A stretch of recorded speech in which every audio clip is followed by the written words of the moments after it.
एक बार एक पत्थर काटने वाला रहता था जो हर दिन एक बड़े पहाड़ के किनारे एक बड़ी चट्टान पर जाता था और कब्रों या घरों के लिए स्लैब काटता था। वह अच्छी तरह जानता था कि विभिन्न उद्देश्यों के लिए किस प्रकार के पत्थरों की आवश्यकता होती है। और चूंकि वह एक सावधान कारीगर था, उसके पास बहुत सारे ग्राहक थे। काफी देर तक वह काफी खुश और संतुष्ट रहा और जो उसके पास था उससे बेहतर कुछ नहीं मांगा। अब पहाड़ में एक आत्मा वास करती थी जो अब और फिर लोगों को दिखाई देती थी और उन्हें अमीर और समृद्ध बनने में कई तरह से मदद करती थी। हालांकि पत्थर काटने वाले ने कभी भी इस आत्मा को नहीं देखा था और जब भी कोई इसके बारे में बात करता था तो वह केवल अपने सिर को एक अविश्वासी हवा के साथ हिलाता था। लेकिन एक समय आ रहा था जब उसने अपनी राय बदलना सीख लिया। एक दिन पत्थर काटने वाला एक समाधि का पत्थर एक अमीर आदमी के घर ले गया और वहां उसने हर तरह की खूबसूरत चीजें देखी जिसके बारे में उसने कभी सपने में भी नहीं सोचा था। अचानक उसका दैनिक कार्य कठिन और भारी लगने लगा और उसने अपने आप से कहा, ओह, काश मैं एक अमीर आदमी होता और रेशमी पर्दे और सुनहरे लटकन वाले बिस्तर पर सो पाता तो मुझे कितना खुशी होती। और एक आवाज ने उसे उत्तर दिया, तेरी इच्छा सुन ली गई है, आप एक अमीर आदमी होंगे। आवाज की आवाज पर पत्थर काटने वाले ने इधर उधर देखा लेकिन उसे कोई नजर नहीं आया। उसने सोचा कि यह सब उसकी कल्पना है और अपने औजार उठाए और घर चला गया, क्योंकि उस दिन उसका और कोई काम करने का मन नहीं था। लेकिन जब वह उस छोटे से घर में पहुंचा जहां वह रहता था तो वह अचंभित होकर खड़ा हो गया, क्योंकि उसकी लकड़ी की झोपड़ी के बजाय शानदार फर्नीचर से भरा एक आलीशान महल था और सबसे शानदार वह बिस्तर था जिसकी उसने कल्पना की थी। वह खुशी से लगभग पागल हो गया था और अपने नए जीवन में पुराने को जल्द ही भूल गया था। अब गर्मी का मौसम शुरू हो गया था और सूरज दिन ब दिन और तेज होता जा रहा था। एक सुबह गर्मी इतनी तेज थी कि पत्थर काटने वाला मुश्किल से सांस ले पा रहा था और उसने निश्चय किया कि वह शाम तक घर पर ही रहेगा। वह बल्कि सुस्त था, क्योंकि उसने कभी नहीं सीखा था कि खुद को कैसे खुश किया जाए, और बंद अंधों से झांक रहा था कि सड़क पर क्या चल रहा है, जब एक छोटी गाड़ी गुजरी जिसे नौकर नीले और चांदी के कपड़े पहने हुए खींच रहे थे। गाड़ी में एक राजकुमार बैठा था और उसके सिर पर सूरज की किरणों से बचाने के लिए एक सुनहरा छत्र था। ओह, अगर मैं केवल एक राजकुमार होता, पत्थर काटने वाले ने खुद से कहा जैसे ही गाड़ी कोने के चारों ओर गायब हो गई।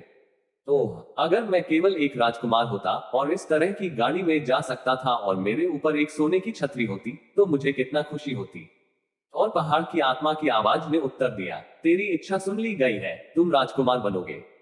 और वह एक राजकुमार था। इससे पहले कि उनकी गाड़ी पुरुषों की एक कंपनी और उसके पीछे एक और सवार हो, लाल रंग और सोने के कपड़े पहने नौकर उसे साथ ले गए। उसके सिर पर प्रतिष्ठित छाता था, जो कुछ भी दिल चाहता था वह उसका था। लेकिन फिर भी यह काफी नहीं था। उसने अभी भी कुछ चाहने के लिए इधर उधर देखा और जब उसने देखा कि पानी के बावजूद उसने अपनी घास पर डाला तो सूरज की किरणें उसे झुलसा देती हैं, और यह कि उसके सिर पर छाता होने के बावजूद हर दिन उसका चेहरा बुरा हो जाता है और बुरा। वह अपने क्रोध में चिल्लाया, सूर्य मुझसे अधिक शक्तिशाली है। ओह, अगर मैं केवल सूरज होता। और पहाड़ की आत्मा ने उत्तर दिया, तेरी इच्छा सुन ली गई है, सूरज तुम हो। और वह सूरज था और अपनी शक्ति में खुद को गर्व महसूस करता था।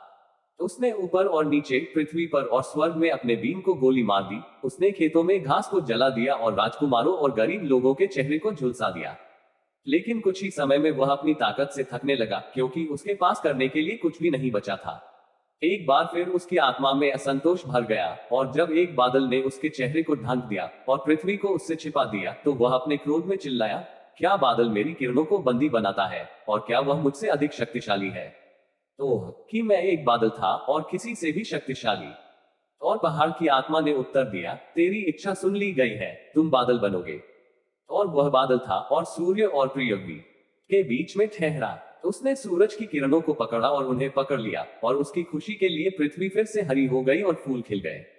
लेकिन वह उसके लिए पर्याप्त नहीं था और वह दिनों और हफ्तों तक बारिश करता रहा, जब तक कि नदियां अपने किनारों पर नहीं आ गईं और चावल की फसलें पानी में खड़ी हो गईं।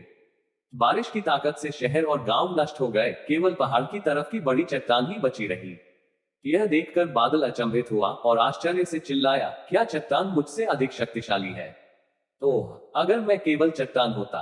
और पहाड़ की आत्मा ने उत्तर दिया, तेरी इच्छा सुन ली गई है, चट्टान तुम हो जाओगे। और वह चट्टान था और अपनी शक्ति में घमंड करता था। वह गर्व से खड़ा था और न तो सूरज की गर्मी और न ही बारिश की ताकत उसे हिला सकती थी।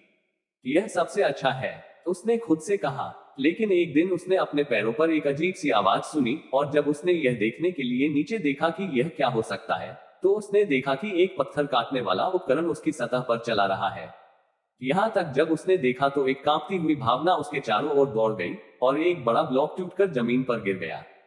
तब वह अपने क्रोध में चिल्लाया, पृथ्वी का एक बच्चा चट्टान से भी अधिक शक्तिशाली है। ओह, अगर मैं केवल एक आदमी होता। और पहाड़ की आत्मा ने उत्तर दिया, तुम्हारी इच्छा सुनी जाती है। एक बार फिर तुम एक आदमी बनोगे। और वह एक आदमी था और अपने माथे के पसीने में उसने पत्थर काटने के अपने व्यापार में फिर से मेहनत की। उसका बिस्तर सख्त था और उसका खाना कम था, लेकिन उसने इससे संतुष्ट होना सीख लिया था और उसे कुछ या कोई और बनने की लालसा नहीं थी। और जैसा कि उसने उन चीजों के लिए कभी नहीं मांगा जो उसे नहीं मिला था या अन्य लोगों की तुलना में बड़ा और शक्तिशाली होना चाहता था, वह अंत में खुश था और पहाड़ की आत्मा की आवाज अब और नहीं सुनी। देखने के लिए धन्यवाद। अधिक बेहतरीन सामग्री के लिए लाइक, कमेंट और सब्सक्राइब करना न भूलें और हमेशा की तरह अगले वीडियो के लिए बने रहें।